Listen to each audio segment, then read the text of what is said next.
Now, from Wish TV, your local news source, this is All Indiana Politics. Good morning. Welcome to another edition of All Indiana Politics on this Sunday. I'm Phil Sanchez. Congress this past week approved the deal to cap spending and raise the nation's debt limit in a pair of late-night votes. Here's how Indiana's delegation voted. Victoria Spartz was the only no vote in the House. Congressman Jim Banks did not vote despite being one of the measure's loudest critics. In the Senate, Mike Braun voted no and Todd Young voted yes. And I talked to Banks before Wednesday's House vote. My colleague Garrett Berquist caught up with Congressman Greg Pence that same day. Congressman Jim Banks, thank you so much for joining us. My understanding is, sir, that you are a no on this. Why? Yeah, I can't vote to raise the debt limit if significant reforms aren't included that would bring down our national debt. In this case, this is a debt limit deal that would raise the debt limit by $4 trillion and not make serious cuts that would send us down a fiscally responsible path. I've voted against raising the debt limit many times before. I've been consistent on this front, both when President Trump was in office and with President Biden in office. And a few weeks ago, we did have a deal that we voted out of the House that would have cut nearly $5 trillion in spending and raised the debt limit by $1.5 trillion. That's about the opposite of the deal that we're voting on today. The deal today would raise the debt limit by $4 trillion, and the CBO says somewhere around maybe $1.5 trillion in cuts over the next 10 years if certain parts of the bill are put into effect. So that's not a good deal as far as I'm concerned. I'm concerned about a $32 trillion national debt that we have today that's going to grow even by trillions of dollars more with this deal, that's going to cripple the economy of this country and allowing my daughters to pursue the American dream. So this is simple for me. I'm voting no. It's a bad deal, and I hope we get serious about addressing our debt in the near future before it's too late. Congressman, I don't have to tell you, but you very well know that a lot of your colleagues on the other side of the aisle, and some even within your own party, say that by voting no, you are putting the American public's best interests at risk. Your response? Well, a $32 trillion national debt is a wake-up call. It should be for every member of Congress that we have to do something to bring down the debt, not grow it. And in this case, the deal that we're voting on today doesn't bring down our national debt. That's why I'm voting no on it. I know that every Democrat in Congress and the president wanted a clean debt limit increase. This isn't that, but it looks to me like it's pretty close. So I wanted to see serious spending caps, spending reforms, and something in this bill that would bring down the national debt. Doesn't do that, so I'm voting against it. What do you say to your fellow Republicans who are voting yes in a little while on this, who say, hey, this isn't exactly what we wanted, but we got to get a deal done? Well, I represent my district in Northeast Indiana as well as I can, and I know that the voters, by and large, in my district, expect us to vote against deals like this that don't bring down the national debt, but rather allow it to grow. So I don't report to other members of Congress. I report to Northeast Indiana, and in this case, I've been very consistent in my record in voting against deals like this one. I'm going to vote against another one today. Let's bring in Congressman Greg Pence. Congressman, welcome back to the program. Morning, Garrett. So when we talked a couple weeks ago, you said that you expected we would see a budget deal. Now that we have this deal and it's on the brink of a vote, is this what you were looking for? I don't think this is what anybody's looking for, Garrett. I think everyone's hearing that. Everybody's reporting that. It's difficult. I actually got up early this morning, went to church just to pray about it. I've also reached out to my constituents all across my 11 counties to find out what their opinion of this is. People are back home in my district are looking into the details. We're getting some feedback.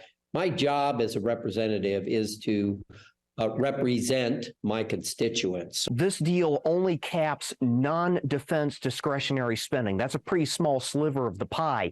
Is that going to make any meaningful dent in our national debt and the deficit? Yeah, Garrett, I don't think it will. I mean, part of the problem is, there's a lot more that we have to do. We have to address the Social Security. We have to address people getting back to work, which this doesn't do a lot of. We've got deficits coming on the Social Security and the Medicare, Medicaid side in just a few short years. But that doesn't make this particular deal bad. It just doesn't address the bigger issues that are headed our way. Several of your House Republican colleagues, including Congressman Jim Banks, are no votes on this. Are they wrong to do so?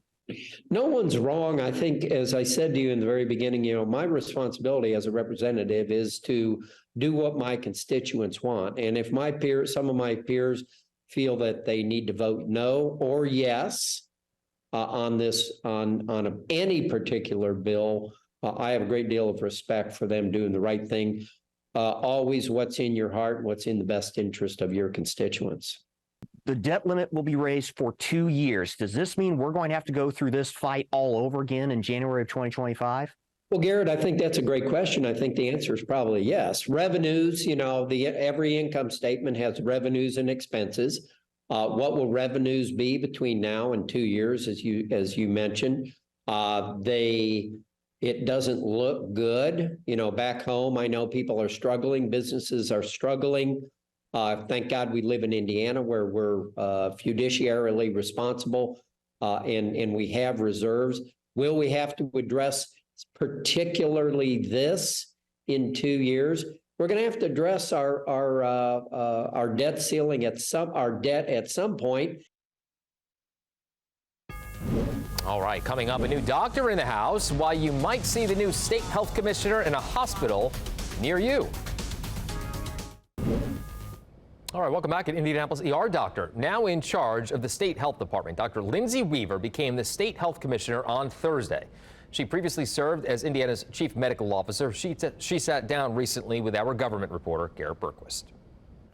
It's exciting, really big shoes to fill in Dr. Box, but we have a great team at the Department of Health. I feel really lucky that I have had the 3 years of experience that I have working alongside Dr. Box, working at the Department of Health, which I think will just make us roll right into the next phase, and we're looking forward to implementing the Governor's Public Health Commission. And you still work in the emergency department at IU Methodist. Tell me a little bit about that. I do. I work at Methodist every Tuesday, so the residents call it Government Tuesday. I love working in the emergency department. It was my primary love. It's the only thing I ever wanted to do since I was 5 was to be a doctor. So I appreciate still being able to go in. And I tell my team that I learned so much about public health when I'm working in the emergency department. They know when I come back into work on Wednesday morning that I have taken care of people with substance use disorder. I take care of new moms, pregnant women, people from all walks of life. And that really does help inform, what more could we be doing in our community to help people. I also say it's easier to work in the ER than it is to do public health. What first drew you to medicine and emergency medicine in particular? Well, I love science. I love people. And when it came to emergency medicine, I liked it because you really get to do everything. So you get to do a little bit of orthopedics. I get to be a cardiologist. I'm, taking care of people on the worst day of their life, and then often the worst day of their life, and what can I do to help make it better for them? Also, it's unpredictable. Every day is different. You never know what you're going to get. And the people are amazing. I mean, these are people who are true servants. They want to help take care of people, day in, day out, no matter what the situation is. That public health bill will become law on July 1st. Tell me a little more about how you plan to implement that. So right now we're working with our local health departments to develop key performance indicators, right? So we don't want to just do things, we want to measure them and make sure that it's making a difference, because if it's not, then that tells us to pivot. If it is, then we want to spread the good news and let other people know that this program's working and this is how they invested in it, this is how they're partnering with it. And our local health departments have amazing ideas. There's already a lot of good work that's going on out there. So just honestly, this process of bringing them together to develop the key performance indicators together has already been leaps and bounds to where we were several years ago, and that we're getting them to collaborate, share good ideas, and plan for the future. You became chief medical officer for the state just a few weeks before the pandemic began, COVID-19 pandemic. What are some of the chief lessons from that specifically that you want to apply as state health commissioner? I would say my biggest lessons that I learned from it, one, very proud to be a Hoosier. I talked to my colleagues from across the country, and they just didn't have as much support from their businesses, from their community, even from their elected officials that we did here in the state of Indiana. So I think that was probably the best thing. And two, part of that is how important collaboration was. So I was talking to, leaders for our big universities, leaders at our biggest businesses, leaders for our small businesses, and really talking about, how health impacts their everyday, right? It impacts their business, it impacts the well-being of their employees, and that's the same thing that we want to continue here with the governor's public health implementation, right? Health really matters to all of us, including the economics of the state, which we do great in. And I think thinking about health on top of that is really, really important. Trust in public health has dropped in some quarters due to the pandemic response, and a lot of that goes back to a lot of the mandates and shutdown orders that came as a result of the pandemic.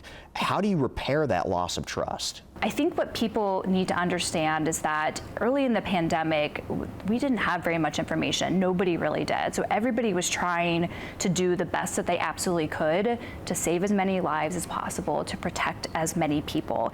And I think just reminding people that that is really what public health is about, right? We're here to make sure that we can all live the absolute best lives that we can. And then, that often comes with recommendations, services, and things that we honestly often take for granted. Like we forget that somebody's going into the restaurants and making sure that the food is good. We forget that there are people that need to be out there talking about don't text and drive, that, bike helmets really do save lives. We need those people doing those things. Indiana ranks very low on several public health indicators. What do you believe are the most immediate concerns based on what the Governor's Public Health Commission found? So one of the things that we're talking about right now is really focusing on the prevention piece. So Indiana is 12th highest in obesity. 2/3 of Indiana adults are overweight or obese. 1/3 of Indiana teens are overweight or obese. So what can we do now to really work with those young people so that that number doesn't grow any further? I mean, people think, of course they know with obesity, higher risk of high blood pressure, higher risk of diabetes, but it also increases your risk for some cancers. It makes it more difficult to heal from a regular surgery or from an infection. It really does affect your everyday life. I mean, even there's studies that show that it affects your ability to work. So what are we doing now to really be talking to our youth, implementing things and make sure that they have, physical activity in school, physical activity after school, access to good, healthy foods, that we're communicating about, how to plan a healthy meal and all of those things. Good conversation there. You can listen to Garrett's full interview with Dr. Weaver on the All Indiana Politics podcast. Go to wishtv.com and click on the podcast section to find it. Coming up, Indiana's best political team assesses the debt ceiling deal, a new gun violence initiative, and more. Welcome back to All Indiana Politics as we welcome in two members of Indiana's best political team, Democrat Kip Tu and Republican Mario Mastrolamani. Good to see you both. Let's begin with the debt ceiling. Kip, I'll go to you first on this one. The deal raises the debt ceiling through January of 2025. So how likely, in your opinion, is it we have yet another standoff like this one? Well, I mean, we're not going to have one until after the next presidential election, which I think is a good thing for the country. I think the debt ceiling standoff has always been a bit of a joke, and it only happens when there are Democratic presidents and Republicans who control one or both of the branches of the legislature. So it's not helpful for anybody. It's silliness because all it is saying is we're going to pay our debts. It's not how big should a budget be, where should we cut spending. It's none of that. It's just are we going to pay our debts? And the answer should always be yes. And the legislature should not be involved in, well, we're not going to raise it or we're going to raise it and holding hostages. And I'm glad that this president once again has succeeded, and we have averted another phony crisis brought on to us by Republicans. Mario, phony crisis, I'll let you respond to that, but also, does this really do anything to address our nation's debt? You know, I think it chips away at it, but I don't think it solves any problems. Unlike Kip, I think that this is good that there is negotiations, and this is used as a means of trying to get both sides to the table to sit down and try to come up with comprehensive ideas on how to solve our debt crisis. In this bill that I think that neither side is excited about, but I think is important, it puts measures in place instead of just giving a blank check for $4 trillion. You know, in here, it requires, has work requirements for certain government programs. Additionally, it claws back money that was originally put out there for the COVID relief. It's bringing that money back. Also, it's taking back $4 million that was given to the CDC to use for, money to be paid towards COVID relief in China. That's $4 million or $400 million of U.S. taxpayer dollars. So I think there are some good things in this bill for Republicans, and I think that for Democrats also. So I don't think this is a terrible bill, and I do think that every so often we should sit down at the table and have a discussion on how best to solve our debt crisis. Well, it's good that they got something done. Moving on here now, gentlemen, because we have a lot to get to. Former Vice President and Indiana Governor Mike Pence, as you very well know, will formally announce his 2024 presidential run in Des Moines, Iowa on Wednesday. Mario, I'll stay with you on this one. Donald Trump supporters view Pence as a traitor, as you very well know, for his actions on January 6th. Never-Trumpers see him as too close to the former president. Given that, does he have any realistic shot at the Republican nomination? You know, I like Vice President Pence. I think he's done a good job for Indiana. I think he did the best he could as vice president, but I don't believe he has a shot. Unfortunately, if you look at his polling numbers, they are atrocious. And I think that, unfortunately, he's trying to thread a needle that there is no possibility for him to get the nominee to be our next president on the Republican side. As you stated, the Trumpers are not going to support him, and the Never-Trumpers are going to blame him for, policies and procedures that were implemented under Trump. Right. If Pence does get the nomination, do the issues that I just mentioned pose liabilities the Republican candidates lack, in your opinion? Well, I actually disagree with Mario to some degree. I'm a little more bullish on Mike Pence. I believe that that hopefully former President Trump will be in prison by the time January rolls around for the Iowa caucuses, and I believe that in that case it's a wide open primary, and there's going to be a lot of people in it. And the question is, who comes out of Iowa with the most votes? And I think Iowa is tailor-made for a Hoosier. Yeah. We've now had 4 people run for president. Well, we will have had 4. Birch Bayh finished 2nd in Iowa. Lugar finished 7th, and Pete Buttigieg won Iowa. So He's got a shot. We have a minute left, so I want to get both of you in on this one. Closer to home, the Indianapolis City Council will debate a measure to ban the sale of what they call military-style rifles in the city. The measure also would raise the age to buy a gun to 21. Does this have any shot at passing? Kip, and then I'll go to Mario on this as well. Well, in the Indianapolis Council, it has a very good shot at passing, and I hope that it does, and I hope that it gets challenged, and I hope that the state law is overturned because it's overly vague and ridiculous. Your thoughts on this, Mario? 30 seconds left. Clearly unconstitutional. Even one of the most liberal Court of Appeals, that being the Ninth Circuit, voted down a ban that was implemented in California, where they tried to raise the legal age up to 21 to purchase guns.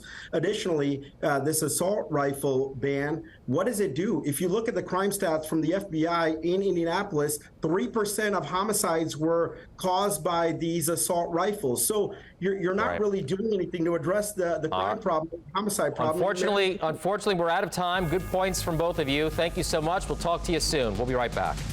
Take all Indiana politics on the go with you. Download our podcast now. Part of the All Indiana Podcast Network and allindianapodcastnetwork.com. Hey Thank you for joining us for All Indiana Politics. We'll be back here next Sunday morning at 9:30. You can also find our brand new All Indiana Politics podcast. It's part of the All Indiana Podcast Network at wishtv.com.